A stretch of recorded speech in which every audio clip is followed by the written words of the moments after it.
Hey guys, Drifter here. Today I've got a highly opinionated video for you about headshots in Call of Duty and about how it drives me absolutely crazy that Call of Duty just doesn't reward headshots whatsoever, and that is fundamentally different from every other shooter on the planet. The gameplay you're going to get to see is some of the best gameplay I might have ever been able to put on this channel. The first thing I'm going to do is go on a 20 kill streak with the Bren, then I'm going to earn a ball turret gunner the hard way using just a submachine gun on Gustav Cannon. They were getting bloodthirsties and almost getting paratroopers with a shovel before finally swapping over to suppressed pistol multi-kills. The gameplay today is just absolutely fantastic, some of my best. And before we get into the topic at hand, I wanted to shamelessly plug some of my own social media, Mixer and Discord. You'll find links down there below in the description.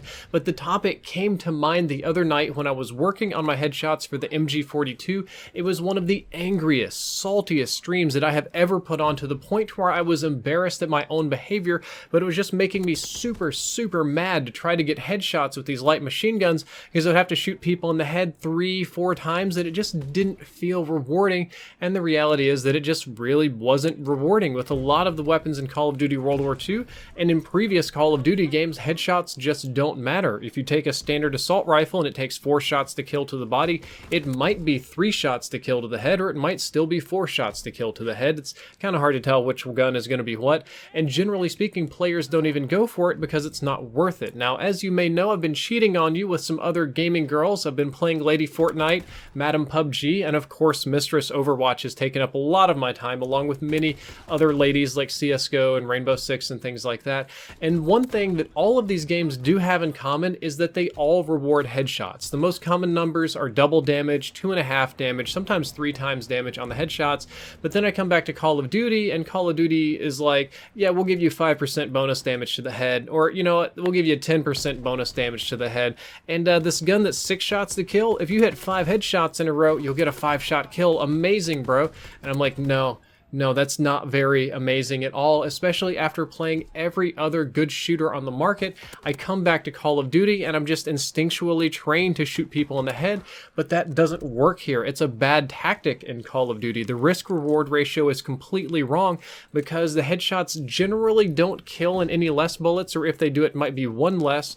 Your gun is almost always going to kick upward, and if you get shot, your flinch is also going to be upward, which will throw your gun way off of the head, and it'll be really hard to track the target. So it's basically a high risk, no reward tactic, and it's just not fun to play in sometimes. Even competitive gamers, most pro players will not go for headshots unless they have to. Now, you'll watch a competitive gaming event and you'll see that they do get headshots. A lot of that's picking people up off of head glitches, or that's just the only thing available, but they'll go for body shots 100% of the time over headshots. And this has been a thing in Call of Duty that's bothered me ever since Black Ops 2. But playing all of these other games has just stirred up all sorts of old hateful emotions, coming back and trying to do headshot challenges. So in order to explain this, why it is this crazy way and how it works, we're gonna have to take a look at 2 or 3 different game systems, just not consoles, but like systems, feedback loops here in the game, and we're gonna have to go back in time several years. So the low damage thing started with Black Ops 2. There was a lot of low damage headshot weapons in Black Ops 2, but the gun still usually killed in 1 less shot to the head, and it was a very rush heavy, aggressive, crazy game, so people didn't really notice. Ghosts is the game where the community caught on to what was happening here because we went back to the old system. Call of Duty Ghost had high headshot damage, and that was a problem almost immediately because Call of Duty Ghost felt like it had a super fast time to kill when it really didn't. Call of Duty Ghost came out and people were saying, I'm getting melted, I'm dying in 1 shot, this is unfair, I'm dying before I see people. But when you looked at the numbers, Call of Duty Ghost had a pretty average time to kill. There were 2 things happening. Number 1 is that its hit detection was far better and more responsive than Black Ops 2's. Interesting system, we'll say. So people weren't used to that. But number 2 is that the headshot damage was really high, 1.5 times or 2 times on some guns. So in most cases, you could shoot somebody twice in the head or 1 shot in the body and then another shot to the head and they would die. The guns would shoot really fast, 720, 900, 1100 RPM, and you sprinkle in just a little bit of Call of Duty lag and people just would die instantly. You would turn on somebody, he would look at you, shoot you twice in the head at 900 RPM, and you would just be donezo. That would be all that there is to it, and it drove the community insane. they constantly complained about getting insta-killed. They were super pissed off, and it was a very noticeable problem, especially after moving over from Black Ops 2, which had a mathematically slower time to kill, a more forgiving engine lag, and lower multipliers on the head. They come over to Ghost and they're just getting melted, and it drives people crazy. So the solution that Infinity Ward came up with was to reduce headshot multipliers to be more in line with Black Ops 2 and to play with some damage numbers a little bit, so that for the most part across the systems it would be one less shot to kill to the head for most weapons when you shoot somebody in the head. So submachine guns that would kill people in the head in like 2 shots would now be 5 shots, all headshots sometimes. And that worked in that it did overall reduce increase the time to kill so that players didn't feel like they were getting melted and it didn't feel unfair. And Sledgehammer Games followed suit as well for Advanced Warfare. And while that was a solution to the problem, it was really only a half solution to half of the problem. Due to the nature of how Call of Duty does lag compensation and how incredibly quickly you can kill people in this game, even under ideal circumstances with no lag, like on LAN and stuff, headshots may always be a little bit fluky and they may always make people mad. But on LAN and in good conditions, they should still function and be rewarding, right? I mean, especially when you look at Counter-Strike and Rainbow Six, both of those games have fast time to kills, and they have even faster time to kills when it comes to headshots, instant kills in a lot of cases, and they run great on LAN, they run great online, and people don't complain about it. Well, that's because Call of Duty has one other fundamental problem, and that's the flinch mechanic. Headshots and flinch are forever tied together because flinching upwards gives free, random, lucky headshots to people.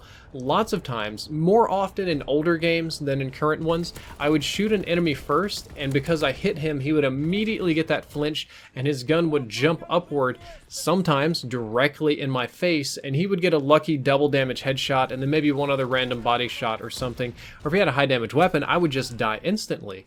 And what's crazy about this is the way it's coded is that your aim is going to shake when you're shot, and that kind of makes sense because it would drive people mad if you start shooting somebody and there's no effect on them, there's no screen shake, there's no flash, there's no disturbance, and they can just turn around and hose you. It's especially noticeable for snipers. A guy that's sniping shouldn't just be able to take like 15 bullets and quickscope you or hardscope you or whatever it does. So it was coded to where whatever direction you're being shot from, your head kind of follows along the path of the bullets. So if a bullet comes in from your right hand side and hits your head, it'll continue on and you'll push you to the left. If it hits you in the face from most angles, it will push your head up and back. Rarely, if you're being shot down, it'll push you down. But generally speaking, the deflection is in line with the way the bullet hits you. And in the case of most just straight-on face-to-face gunfights, it pushes your head back and up, which puts your crosshairs directly on other people's heads, which is another reason why flinch reduction perks and low flinch values are very popular in the community, not only because it's annoying to have your screen shake constantly or to be completely unable to aim while you're being shot at, but also because having low flinch reduces this lucky headshot system.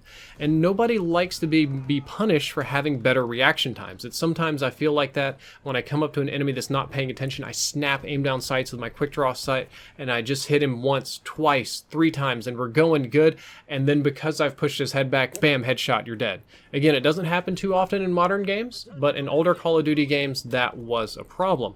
So reducing headshot values also fixed this problem, because if I shoot somebody and I'm pushing their head back and they're kind of flinching all over the place and they get a lucky headshot on me, it's not going to deal that much more damage. In most cases, it might save them 1 bullet, and given that I'm shooting them first, I should still have the advantage though. So reducing the headshot multipliers during Black Ops 2 and Ghost fixed issues with time to kill, it fixed issues with lag compensation, and it significantly alleviated a lot of the issues of the flinch system.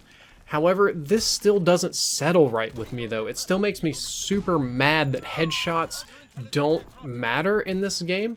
I feel like shooting people in the head should be a fundamentally important part of any shooter game. Any shooter game, especially a modern military one with bullets and snipers and shotguns and stuff, if I shoot you in the head with a high caliber machine gun, you should die really, really quickly. You shouldn't be able to sponge those up like you sponge up a body or a foot shot, and it just bothers me as well that Call of Duty doesn't reward headshots, yet ties a lot of challenges to them. In the last, I don't know, infinity billion Call of Duty games, you get your rare camos, all of your camos, and a great number of challenges just by getting headshots with your weapons, which is fine and dandy. However, there's no reward to doing so. You're not really becoming a better player by shooting people in the head. You're not really training people to learn a new skill or do a different thing, which I would like to believe is part of why those systems are there, that after doing so many headshots, after getting leaning kills, which I know is annoying in Ghost, after getting wall bangs, after getting your bloodthirsties and going through some challenges, you have a fundamental understanding and mastery of the weapon. But a lot of these weapons just don't function on the headshot system, so you're forcing players to grind through something that, instead of being a high-risk, high-reward skill tactic, it's a high-risk, low to no reward tactic that nobody's ever going to repeat again. And it just makes me super mad, and it makes me uncomfortable when I play sometimes. I'm trying super hard not to curse on this commentary because I did it so much in my stream where I lost my mind, but I think that the headshot flinch lag overall feedback loop system needs some tuning for future Call of Duty games, or I might just go crazy. And I'm definitely talking trash at this point, but I can go play other games, and then I come back to Call of Duty, and I feel like I'm playing baby's first shooter, largely because of this headshot thing. I get Call of Duty, it has small maps, it's an arcade shooter, people die quickly, there's requisitions and easy things for new players, and Call of Duty is at its core a casual shooter. It's not like the hardcore milsim game that some people want it to be. It's a casual shooter, but even a super casual game like Fortnite, where you play as a tomato head and have bouncy grenades and build big bounce castles to fight in, like you're babysitting the kids at Chuck E. Cheese's or whatever, at least that game still rewards you for shooting people in the head. That super childish game is still going to reward people for headshots, whereas Call of Duty doesn't, and it just irks me so much. Alright guys, I'm going to put it away. I'm done with my opinion. I hope you enjoyed it. Hope you learned a little bit from it. And I've got a little bit of gameplay left, so I'm going to let that run just because it's utterly fantastic gameplay and I wanted to share it all with you. If you enjoyed this video, don't forget to like, favorite, and subscribe. Drifter out. Counterintelligence flight concluded. Returning to airfield.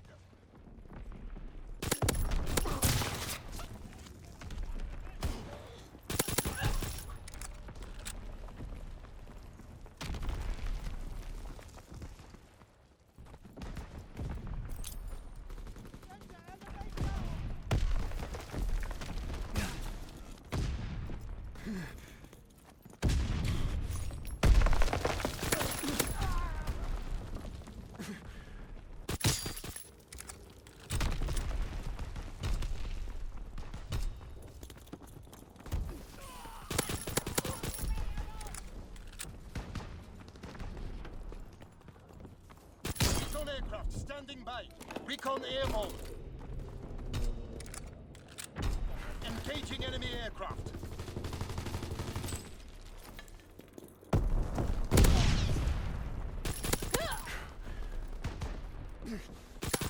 Recon searching for targets.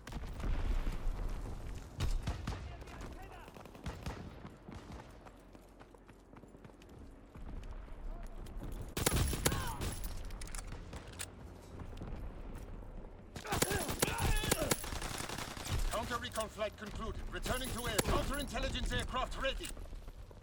Counterintelligence airborne. Engaging enemy air, searching for targets.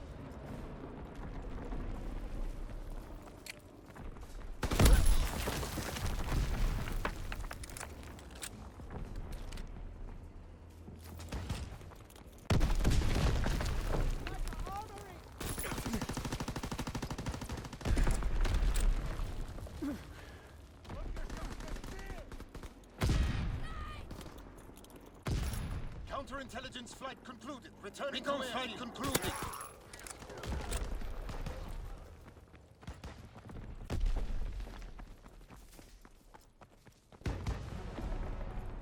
Recon searching for targets.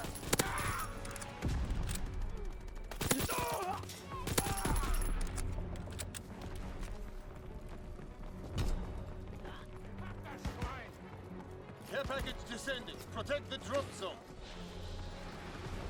Dropping Fritz export. Taking fire! Excellent work. motherland endure.